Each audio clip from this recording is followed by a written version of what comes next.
Bamananw ko kuma fɔlen kɔrɔ tɔ ko o ye dalama ye. Aw ɲɛ bɛ ni so dagabana minnu na, tunga lafiya de ni so dagabana ye ni k'a jɔ an ka tunganage minnu sigilen bɛ jamana kɔ kan ni olu ye danaya ta k'a da tunga lafiya kan. Nin so in kelen-kelenna bɛɛ lajɛlen bɛ jalakɔrɔbugukaw olu de fɛ yen nɔ. E maa min bɛ yen nɔ k'i b'a fɛ ni ka terrain sa tunga lafiya maaw bolo, o ka nɔgɔ. Terrain bɛ tunga lafiya maaw bolo Banankɔrɔnikaw fɛ yen nɔ min n'u bɛna kɛ cité hectare 3 o de sanfɛ. Terrain kelen-kelenna bɛɛ lajɛlen ye titre foncier de ye wa 15/20 o de don. Sɛbɛnwari 4,400,000 ani 100,000 i bɛ se k'a sara dɔɔni kalo 12 kɔnɔna la i bɛ euro wari 573 ni ka o bɔ walima kalo 18 i b'a sara dɔɔni euro wari 382 i bɛ o bɔ o bɛ bɛn kalo 18 ma a dɔgɔdɔgɔnin saralen kɔfɛ terrain ale bɛ k'i ta ye ne maa min y'a dɔn k'a fɔ ko sɛbɛnwari 4,400,000 ani 100,000 bɛ i bolo yɔrɔnin kelen i bɛ se ka i ka wari sara terrain ale bɛ k'i ta ye aw maa minnu fana bɛ yen nɔ k'a fɔ aw tɔgɔla terrain bɛ aw bolo terrain ninnu papier ye titre foncier walima permis d'occuper de don i b'a ta k'a di tunga lafiya maaw ma i n'a fɔ aw ɲɛ bɛ ja minnu na cogo min na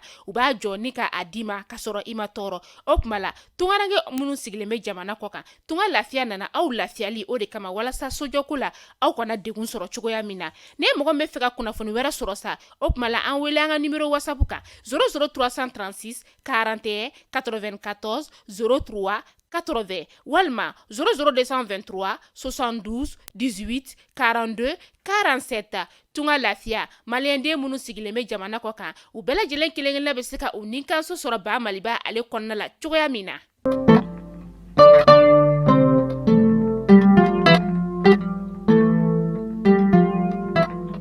Karata avril kalo tile 11 san 2023 aw minnu sɔgɔlen don an lamɛnli kunnafoni jabarani sanfɛ aw bɛɛ lajɛlen ni yantuma aw bisimila aw ka bi don kibaru kɛnɛ kan.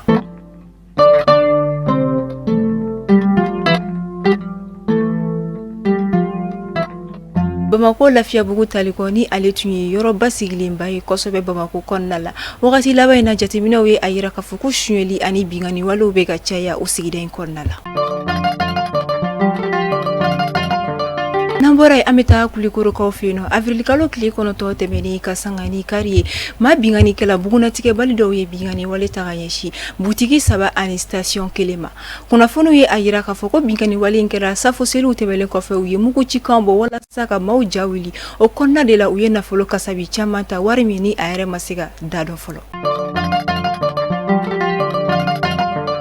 Bana min ni a bɛ fɔ ale ma ko rougeole ale tigilamɔgɔ 8 yera manatali kɔnɔna la. Ka sanga ni o kunnafoniya ye boloci campagne dɔ bɛna sigi sen kan min bɛna tali kɛ denmisɛnnin na ka maa 2,000 ani 500 la minnu si b'a ta kalo 5 ka taa bila fo san 5 la ka se ka olu boloci k'u tanga ka bɔ bana kɔfɔlen ma.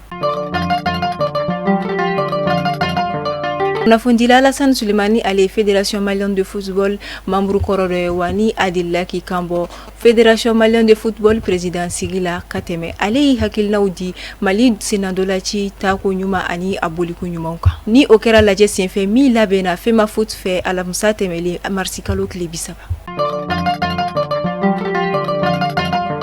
Kunnafondila Aliou Touré ni ale promoteur ya bɛ fɔ journalisme ma ko le démocrate ni animateur radio kulu ale kun tunna ka tile 4 bɔɲɔgɔnko kɛ ni a kibaruya tuma dɔn kunnafoniw ye a yira k'a fɔ ko kunusura a ɲuman segila ka na a ka so nka kunnafoni tɔw a ka tununi ko kan ani a ka yeli ko kan olu ma dɔn fɔlɔ nka a kɔni yirala k'a fɔ ko kunu a nana a bilala yirimajɔ wara ka sirafara fan fɛ. Kunnafoni kucɛla an dusuma kasayeli an ma fɔ ala ka hinɛ kɛ an ka jamanakuntigi wolofa la ni ale tayana kari tɛmɛlen ni a janajaw bɛɛ lajɛlen kɛla kunungo Kulikorokaw fɛ yen an ma fɔ ala ka hinɛ kɛ ani silamɛ su bɛɛ lajɛlen na. Lajɛbagajɛkulu ni de bɛ dansigi kɛ aw ka bi don kibaru la aw ni ce aw ka lamɛnliko ɲuman la aw k'an bɛɛ sini ala ko yirani ni aw la.